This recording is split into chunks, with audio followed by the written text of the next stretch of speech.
Innal hamdalillah nahmaduhu wa nasta'inuhu wa nastaghfiruh wa na'udzu billahi min shururi anfusina wa min sayyiati a'malina.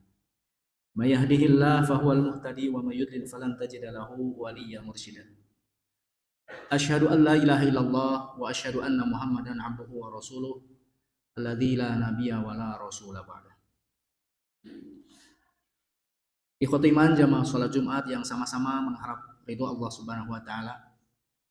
Puji dan syukur kita panjatkan kehadiratnya. Alhamdulillah atas izin dan karunia-Nya. Pada kesempatan ini kita masih dapat menunaikan perintah Allah dan Rasul-Nya, yaitu untuk memakmurkan hari Jumat, diantaranya dengan menunaikan sholat Jumat. Kita berharap mudah-mudahan apa yang kita lakukan dicatat di sisi Allah Subhanahu wa taala sebagai amal soleh dan menjadi kebaikan kita di yaumil jazaa. Amin ya rabbal alamin. Tak lupa sholawat dan salam semoga tercurah kepada Nabi akhir zaman, baginda Nabi Muhammad sallallahu alaihi wasallam, pada keluarga, sahabat, tabi'in, atba'ut tabi'in, juga kepada hamba-hamba yang senantiasa mengikuti jejak langkahnya hingga akhir zaman. Jamaah sholat Jumat yang sama-sama mengharap dari Allah Subhanahu wa taala, izinkan pada kesempatan yang singkat ini khotib untuk berwasiat kepada diri sendiri dan juga kepada hadirin yang hadir pada kesempatan ini. Marilah kita untuk senantiasa meningkatkan ketakwaan kita kepada Allah Subhanahu wa taala, serta membekali diri kita di sisa usia yang sedang kita jalani dengan bekal takwa. Karena sebaik-baik bekal adalah bertakwa kepada Allah Subhanahu wa taala. Serta jangan sampai ruh dan jasad kita berpisah kecuali dalam keadaan berserah diri kepada Allah Subhanahu wa taala. Ayuhan nas ittaqullah ittaqullah. Faqala Allah taala fil Qur'anil Karim, a'udzu billahi minasyaitonir rajim. Wa tazawwadu fa inna khairaz zadi taqwa wa taquni ya ulil albab. Wa qala Allah taala fi ayatin ukhra, ya ayyuhalladzina amanu taqullaha haqqa tuqatih wa la tamutunna illa wa antum muslimun. Ikhwati iman jamaah salat Jumat yang sama-sama mengharap ridha Allah Subhanahu wa taala. Kalau kita tapakuri keadaan manusia dari berbagai aspek, seringkali beranggapan memiliki kehebatan, kekuatan, dan hal-hal yang lainnya. Ternyata jika dibandingkan dengan makhluk Allah yang lain, manusia bisa disebut kategori lemah. Sebagai contoh, kalaulah manusia dikaitkan dengan fisik, apabila fisik manusia dibandingkan dengan hewan, ternyata masih kuat hewan. Sebagai contoh, menahan panas, menahan dingin. Manusia mah lamun kapanasan katiisan, eleh dibandingkan dengan hewan. Kalau manusia disandingkan kekuatan fisiknya untuk lari, maka manusia ketika disandingkan dengan katakanlah anjing, kalah. Dengan kuda, kalah. Lalu bagaimana manusia menjadi istimewa? Allah sampaikan, inna akramakum indallahi atqakum. Manusia akan hebat, akan mulia, akan keren ketika bertakwa kepada Allah Subhanahu wa taala. Ikhwatul iman yang dimuliakan Allah Subhanahu wa taala, bertepatan dengan bulan Hijriah pada tahun ini kita memasuki bulan Rajab. Dan menurut sebagian mayoritas para sejarawan muslim mengatakan adanya terjadi Isra Mi'raj. Isra Mi'raj ini adalah, kalau kita melihat sejarah, bagaimana kaum muslimin generasi awal diuji keimanannya terkait dengan sebuah kejadian Isra dan Mi'raj. Bagaimana Rasul diperjalankan oleh Allah Subhanahu wa taala dari Makkah Al-Mukarramah, Masjidil Haram, ke Masjidil Aqsa yang ada di Palestina, dan kemudian dilanjutkan dengan Mi'raj dari Masjidil Aqsa menuju Sidratul Muntaha, menuju langit ketujuh. Maka ketika informasi itu disampaikan oleh Rasulullah SAW kepada para sahabatnya, termasuk juga orang-orang kafir Quraisy, ya, khususnya orang-orang kafir Quraisy, mereka menolak informasi yang disampaikan oleh baginda Rasul. Bahkan ada beberapa orang yang sudah masuk Islam lalu kemudian menerima informasi itu mereka murtad karena itu sesuatu yang mustahil bagi mereka. Ikhwatu iman yang dimuliakan Allah Subhanahu wa taala, dalam sebuah hadis yang diterima oleh Siti Aisyah dan diriwayatkan oleh Imam Al-Hakim di dalam kitab yang Mustadrak. Terjadi dialog antara orang-orang Quraisy dengan sahabat Abu Bakar. Ketika sahabat Abu Bakar ditadangi oleh orang-orang kafir Quraisy, mereka mengatakan, halaka ila sahibika yaz'amu asra bihi lailata ila Baitil Muqaddis. Abu Bakar ditanya oleh orang-orang Quraisy, kamu percaya tidak? Tuh sahabatmu, yaitu maksudnya Nabi Muhammad SAW, telah mengaku melakukan perjalanan hanya 1 malam dari Makkah ke Baitul Maqdis. Maka jawaban yang sederhana dari Abu Bakar, dan beliau memiliki jawaban yang sangat padat sekali sekalipun singkat. Maka kata Abu Bakar, la in kana qala dzalika laqad shadaqa. Kata Abu Bakar, kalau memang itu yang menyampaikan baginda Nabi Muhammad SAW, laqad shadaqa, itu pasti benar. Kemudian mereka berkata lagi, menyampaikan pernyataan lagi kepada Abu Bakar, Autusaddiquhu annahu dhahaba laila ila Baitul Maqdis wa jaa'a qabla ayusbih. Wahai Abu Bakar, benar kamu yakin bahwa baginda Nabi Muhammad itu melakukannya hanya 1 malam dan pagi-pagi sudah ada lagi di sini. Sudah ada lagi di Makkah. Karena saat itu bisa dibayangkan ribuan kilometer dari Makkah menuju Baitul Maqdis, menuju Palestina yang ada di Syam dulu disebut. Maka Abu Bakar menjawabnya, "Na'am." Ya. Ini la usaddiqu bima huwa ab'ada min dzalika. Kata Abu Bakar, benar, aku membenarkan apa yang terjadi dengan baginda Nabi Muhammad SAW. Jangankan perjalanan ke Masjidil Aqsa di Palestina, lebih jauh dari itu aku membenarkan. Menurut Siti Aisyah, dengan keteguhan, karena Abu Bakar ini tidak semata-mata menjawab kecuali didasari oleh iman. Maka kemudian kata Siti Aisyah, itulah kisah yang kemudian mengemukakan bahwa Abu Bakar mendapatkan gelar dari baginda Rasul sebagai As-Siddiq.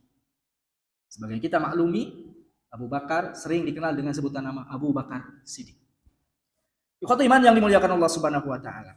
Inilah puncak keimanan Abu Bakar ketika menerima informasi, ketika menerima tugas, dan beliau membenarkan tasdiqu bil qalbi wa iqraru bil lisan, meyakini dengan hati dan mengucapkan dengan lisan bahwa apa yang terjadi dengan Nabi Muhammad adalah benar. Dan ini adalah puncak keimanan seorang hamba. Saat itu sangat tidak logis, tapi Abu Bakar tidak bicara logis dan tidak logis. Keteguhan iman didasari adalah al-qalb, oleh hati. Dan para ulama mendefinisikan iman itu adalah keyakinan hati, mengucapkan dengan lisan, wa a'malu bil arkan. Abu Bakar tidak hatinya saja, tidak hanya lisannya, tapi menjadi pembela baginda Nabi yang selalu hadir untuk menebarkan dakwah Islam. Ikhwatu iman yang dimuliakan Allah Subhanahu wa taala, apa yang kita dapat ambil faidah dari kisah ini? Jangankan pada masa Nabi, hingga hari ini belum ada intelektual cendekiawan siapapun itu mampu menembus teka-teki bagaimana logikanya baginda Rasul bisa pergi dan diperjalankan oleh Allah dari Makkah ke Baitul Maqdis, kemudian ke langit ke-7. Ini menjadi sebuah pertanyaan besar. Tapi ternyata itulah di sisi lain manusia memiliki keterbatasan. Kalau menggunakan logika terus, menggunakan akal terus, ternyata manusia ada batasnya. Apalagi kalau menggunakan jasadiah, fisik saja. Maka di sini manusia butuh spiritual. Manusia butuh tadi. Bahasa agama kita mengatakan iman. Sehingga prinsip para sahabat ketika mendapatkan informasi dari baginda Rasul, perintah dari baginda Rasul, perintah dari Allah dan Rasulnya, larangan dari Allah dan Rasulnya, mereka berprinsip sami'na wa ata'na. Kami mendengar dan kami taat. Inilah konsep iman. Karena sesungguhnya ketika seseorang beriman kepada Allah Subhanahu wa taala, ketika seorang muslim ini beriman kepada Allah Subhanahu wa taala, maka jaminan Allah Subhanahu wa taala sebagaimana disampaikan di dalam surat Ar-Rum ayat 47. Allah menyampaikan, wa kana haqqan 'alaina nasrul mu'minin. Orang yang beriman kepada Allah Subhanahu wa taala tidak akan pernah disia-siakan oleh Allah. Allah akan memberikan pertolongan dalam kondisi apapun, termasuk tadi di dalam hal-hal yang menurut manusia itu tidak logis, menurut manusia itu mustahil, tapi bagi Allah, idza arada syai'an ayaqula lahu kun fayakun. Kalau gampang, mudah, la muhal, tidak ada sesuatu yang mustahil bagi Allah. Ya, menurut manusia mustahil, tapi menurut Allah tidak ada yang. Ketika seorang yang beriman diuji dalam kehidupannya, sebagai contoh mengenai kisah tiga orang yang terjebak di gua, yang pintu guanya tertutup oleh batu yang besar, menurut akal manusia itu dapat dipastikan 3 orang itu mati, akan wafat. Kenapa? Karena tidak bisa keluar dari gua. Tapi karena didasari oleh iman kepada Allah, didasari minta pertolongan kepada Allah. Jaminan Allah tadi yang disampaikan di dalam surat Ar-Rum ayat 47, wa kana haqqan alaina nasr. Allah pasti menolong. Karena orang yang beriman diberikan pertolongan oleh Allah Subhanahu wa taala. 3 orang yang berteduh di gua yang tertutup oleh batu, ternyata batunya bisa terbuka oleh Allah Subhanahu wa taala sehingga selamat. Dan tentu ini menjadi sebuah peringatan bagi kita bagaimana pertolongan Allah itu. Caranya seringkali kemudian tidak masuk akal dari logika kita. Tapi ketika seorang hamba sudah bermunajat kepada Allah, insya Allah, janji Allah, barang siapa yang berdoa kepada Allah, fa inni qarib ujibu da'wata da'i da'an. Kemudian yang kedua, Allah menyampaikan di dalam surah Al-Hajj, orang yang beriman akan mendapatkan pembelaan dari Allah Subhanahu wa taala. Allah berfirman, "Innallaha yudafi'u 'anil ladzina amanu." Sesungguhnya Allah akan membela orang-orang yang beriman. Orang-orang yang beriman akan mendapatkan pembelaan dari Allah. Bukan hanya saja tadi pertolongan, tapi Allah yang membelanya. Seringkali kisah para salafus solih, bahkan mungkin generasi kita tidak menutup kemungkinan yang berpegang terhadap Allah Subhanahu wa taala, berpegang iman kepada Allah dan Rasulnya, mereka mendapatkan pembelaan min haitsu la yahtasib, dari sesuatu yang tidak diduga. Banyak orang yang disepelekan oleh sesama manusia, tapi kemudian dia beristiqomah kepada Allah Subhanahu wa taala, maka di dalam dirinya terdapat sebuah kekuatan, fala khaufun alaihim walahum yahzanun, tidak merasa khawatir, tidak merasa sedih, karena yakin apa? Allah akan memberikan pembelaan kepada orang-orang yang beriman. Barakallahu li wa lakum wa nafa'ani wa iyyakum wa taqabbala minni wa minkum tilawatahu innahu wasami'un 'alim.